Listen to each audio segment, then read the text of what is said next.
He still thinks it's his, this is too easy. That's what she texted, from the bathroom during our anniversary dinner, to someone saved in her phone as Valor with a fire emoji. The screen lit up on her tablet. She'd left it in her bag. Synced. No password. No hesitation. My name is Michael.43, founding partner at Whitestone Holdings. I've read thousands of pages in silence. This one line said more than all of them. She told me she was pregnant minutes earlier. Right after, the waiter took our appetizer plates.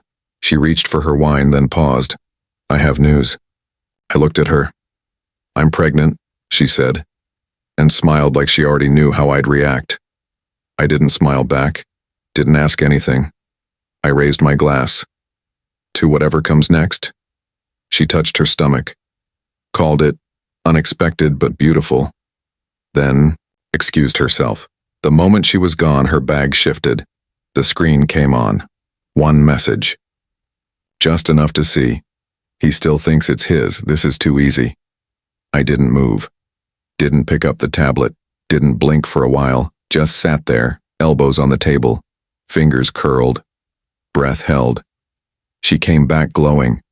Said something about the dessert menu. I nodded once. She laughed, said, "You're quiet tonight." I folded my napkin, set it beside my plate, looked at my reflection in the side of the wine glass. We finished dinner. She talked about baby names, colors, themes. I watched the flame of the candle between us, measured the weight of the silence between her words. She posted a photo of the creme brulee, captioned it, 12 years, new life, laughed when she saw how many likes it got in 5 minutes. I paid the check. Left cash for the waiter. Didn't say a word on the way to the car. She scrolled through messages, smiled to herself. I watched the road, both hands on the wheel. Knuckles. Till at home she went to bed early, claimed exhaustion. It's hitting me already, she said. I stayed in the kitchen, opened a cabinet, closed it, opened it again. No appetite, no movement. Eventually, I walked into the study, stood in front of the shelf without reading a single title, ran my fingers across the spines, stopped on nothing. The printer was on. I didn't remember turning it on. I turned it off. In the hallway, I passed the bedroom. She was already asleep, breathing deep, peaceful. I looked at her, then turned away, sat on the stairs, in the dark. No sound, no plan, no story yet. Just the silence a man holds when everything loud has already happened. Wasn't always this quiet. But I've always been exact. Precision has its own gravity. You don't chase it. You build around it.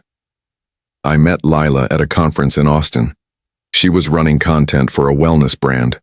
I was presenting a case study on leveraged buyouts. Her voice was low, intentional. She asked sharp questions during Q&A, but with a smile. Afterward, she said, I spoke like someone who didn't need to convince anyone.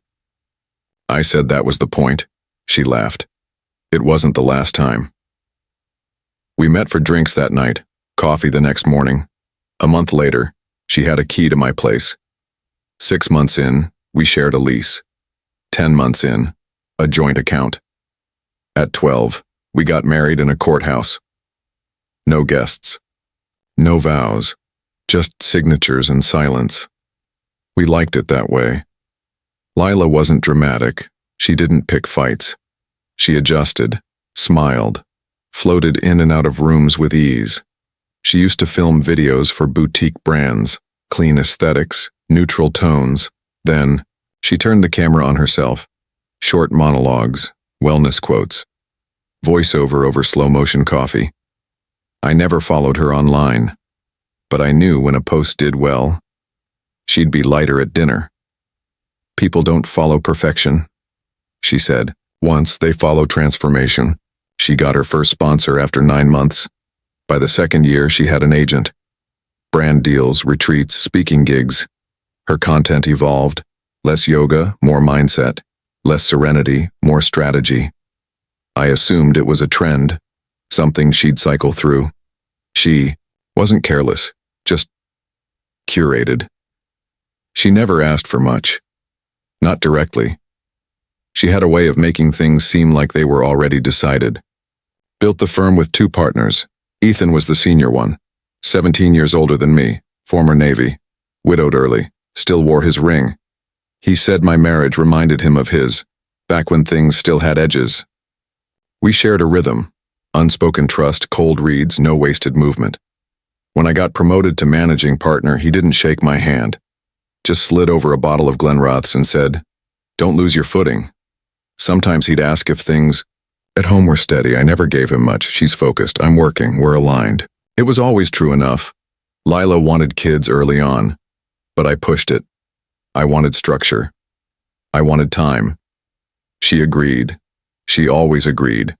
When I finally said yes, she teared up. Said, "I'm ready if you are." I added a clause to our trust, the same, week down in 10% equity, non-dilutable, to the legal guardian of our firstborn in the event of my death. It was logical, clean, a safety net. She didn't ask about it, didn't comment, just smiled. You think of everything. Around that time, her content shifted again. Now it was empowerment.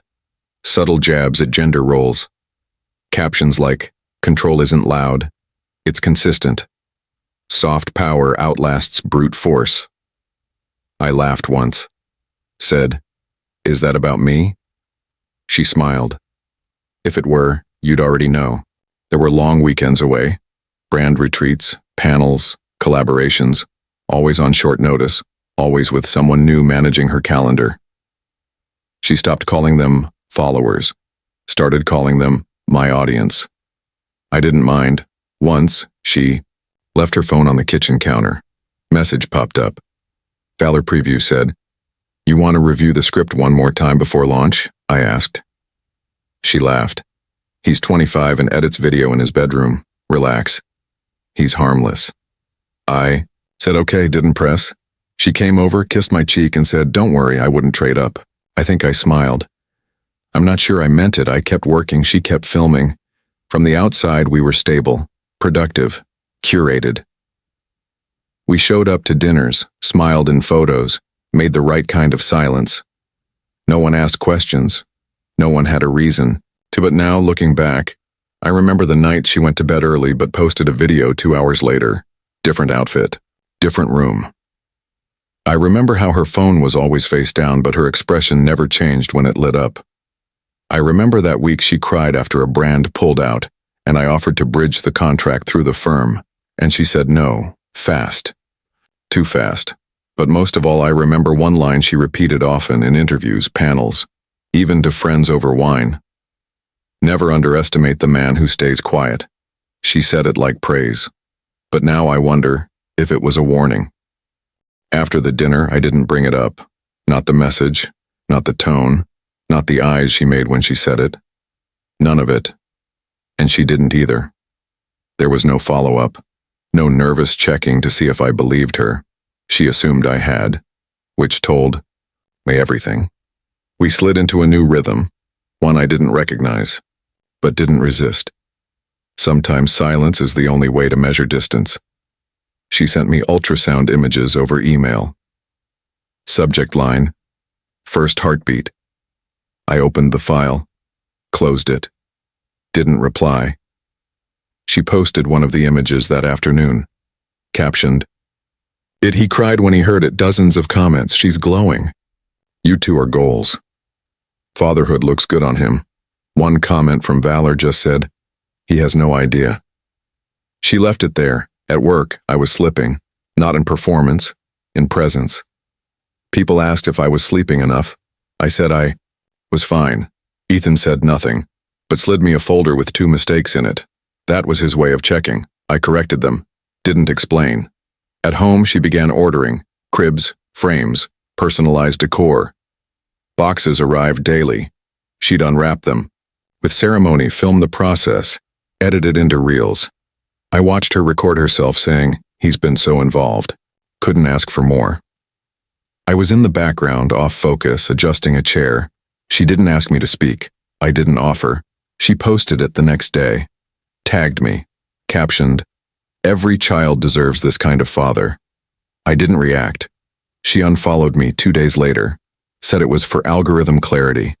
One Sunday she handed me a drill, asked if I could hang curtains in the new nursery. I measured, leveled, drilled. She filmed, smiled, posed. I saw the footage later. She posted it with piano music, captioned it, "He's building our son's world." One screw at a time, there were almost 80 comments. One said, "You can see the love in his posture." That one stuck. She hosted a live Q&A the following week, talked about conscious partnership, said we never fought, said our bond was built on mutual purpose. I watched from the hallway. She looked polished, warm, untouchable. That night, she laid in bed beside me scrolling, said, "You've been so strong through this. I hope our son inherits that." I nodded, not to agree, just to end the moment. Then came the legal flag. An unfamiliar number called the office. Assistant patched it through. Man on the line said he was verifying my family structure for a brand proposal. When I asked who authorized it, he paused, said my wife provided full consent. Joint image usage, he called it. I terminated the call, checked our business registry. She'd filed a trademark for our family name, with her as the sole content licensee. That same week, I got a bank alert, joint account debit, $12,850 transferred into a new card. When I confronted her quietly, she smiled. "It's all baby expenses. It'll come back tenfold once the sponsorships hit." No apology, no shame, just expectation. She kissed my cheek and said, "You're such a provider. It's why I chose you." She never said why I married you, just why I chose you. And somehow that landed worse. I started taking the long route home from work, stopped using the garage, parked 3 blocks down, walked in silence. At night, I changed the Wi-Fi password. Not to restrict her, to regain a fraction of space. She called tech support 3 times, eventually stopped asking. The hallway between us felt longer each week. She began speaking to the baby when I entered rooms. Out, loud smiling. "Daddy's home. Let's be quiet for Daddy, and he's so tired." Once she placed my hand on her stomach while I was mid-email. Said, "He kicked when you walked in. He knows your rhythm." I didn't answer, not because I didn't feel something, but because I felt too much, and none of it safe to say. Ethan called me into his office a week later, closed the door. "No agenda," he said. "You're not off. But you're not on either." I waited. He added, "If it's personal, lock it down. If it's permanent, prepare." That was Ethan's way of saying, "You don't look like a man anymore. You look like a liability." That night, she asked if we could do a maternity shoot, something natural but timeless. I said I'd think about it. She said she'd already booked it. I didn't confront. I calculated. The day after the dinner, I started small. The clinic where she said she'd had her first scan. I called pretending to confirm a billing error. They said they had no record of me on file. When I pushed further, the voice on the other end shifted. "We only have the mother's partner on record as listed by her." I asked who that was. She paused. "We're not authorized to say, sir." That was enough. I made one call. An old contact from a corporate audit case. Private lab access. No questions. I delivered a sealed bag. One of her hairbrushes and one of my old toothbrushes. He didn't ask anything. "You want standard or redundancy?" "Both." While I waited, I reviewed every clause in the trust and prenup. The trust was clear. Clause 14. 10% equity transferred automatically upon verified biological paternity. No DNA, no clause. I read it 3 times, then printed it, folded it once, put it in my safe. The next step was digital. I contacted a cybersecurity analyst, not for hacking, for auditing. Every IP login on our shared cloud, every device connected to our home network. He sent me a report, neutral language, cold layout, but it was clear. At least 2 uploads in the last month originated from a device never registered in our house. Same location each time, different city, not far, just far enough. Valor. I printed the logs, labeled them, stored them. She Hosted a live stream that night. Topic: emotional presence in masculine spaces. She spoke slowly. Beautiful lighting. Said things like, "He listens even when he doesn't speak. That's real leadership." She cried. Briefly. Controlled. The video hit 40,000 views by midnight. Half the comments were women tagging their husbands. The next morning, she asked if I could take a photo of her in front of the mirror. Said she wanted to capture the moment. I said sure. Held the camera steady. Framed it well. Didn't speak. She smiled. Posted it. Captioned, "Still doesn't say much, but I've never felt more supported." 3 hours later, I got a notification from our accountant. She had moved $18,000 into a secondary business account labeled Wellness Expansion.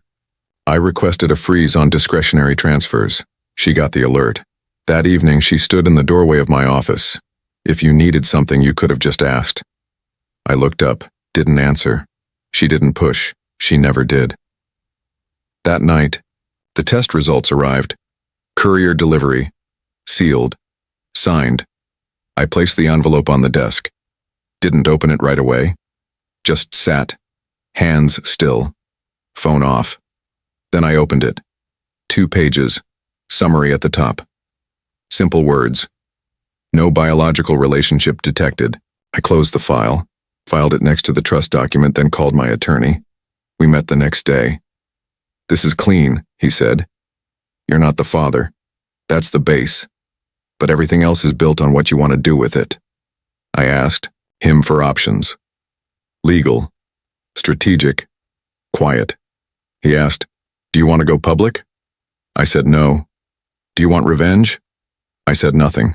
He nodded. Then we plan. 2 days later, she posted a video. Voiceover.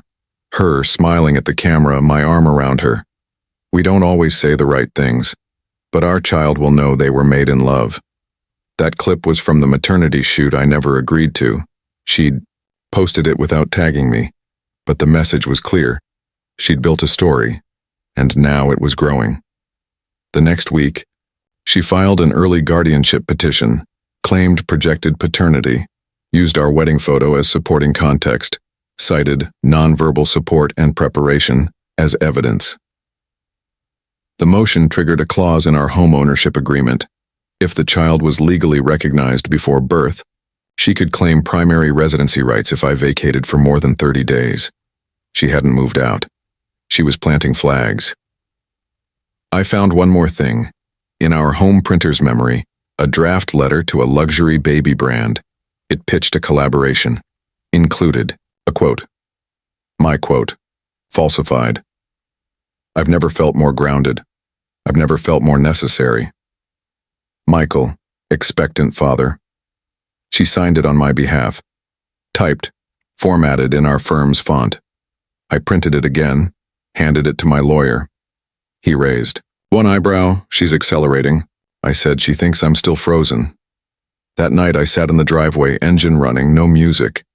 I opened my notes app, created a folder, titled it Exit Path. Inside it, timestamps, screenshots, file names, and one photo, the ultrasound image she claimed showed our child. I knew better now, but I stared at it anyway. Not for the baby, but for the silence around it.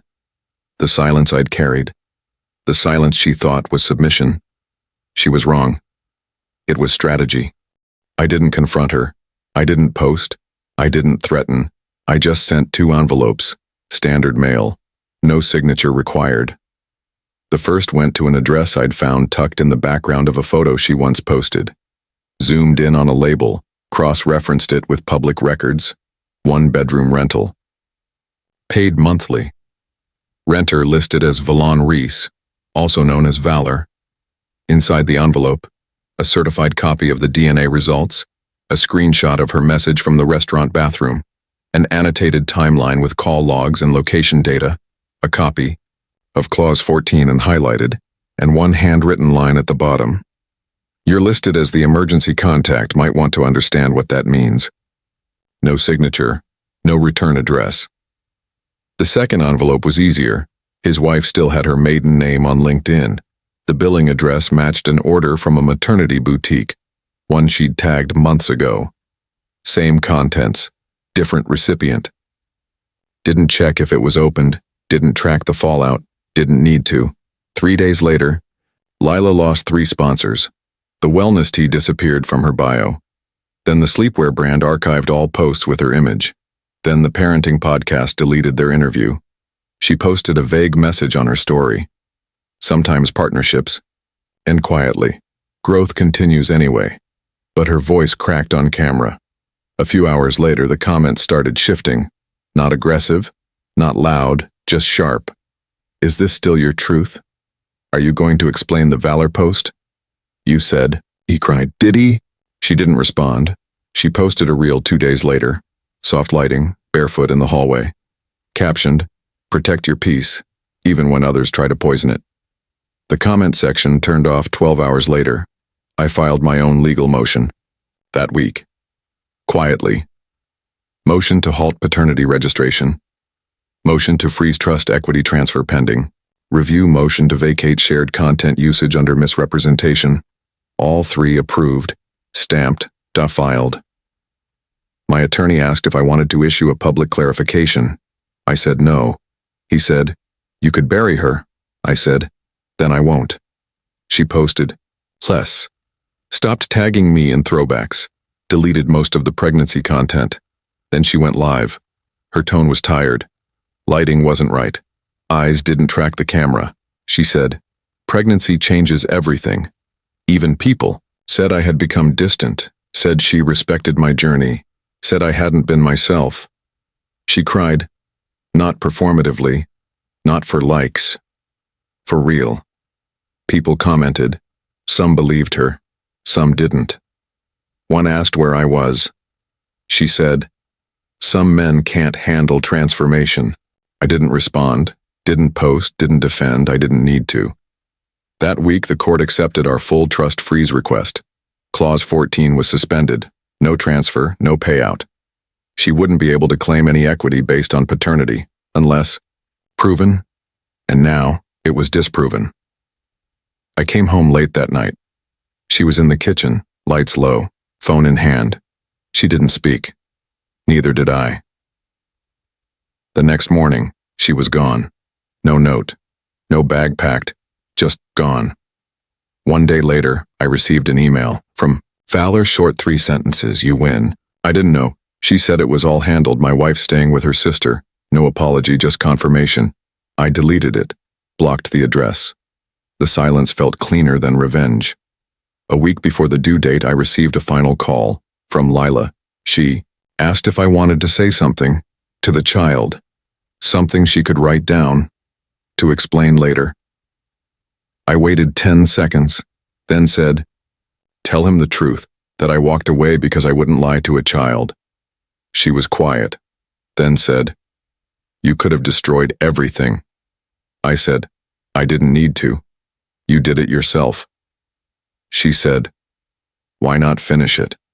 I answered without pause, because I win differently. And I hung up. I didn't move out. She did. The nursery stayed empty.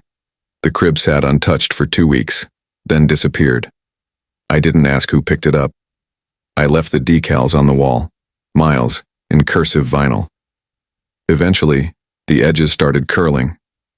Peeled them off, one by one. Didn't repaint. I started waking up earlier. Not for meetings, just to feel the quiet. Boiled water and silence. Use the French press. Watch the steam rise like breath. I stopped setting alarms. The sun was enough.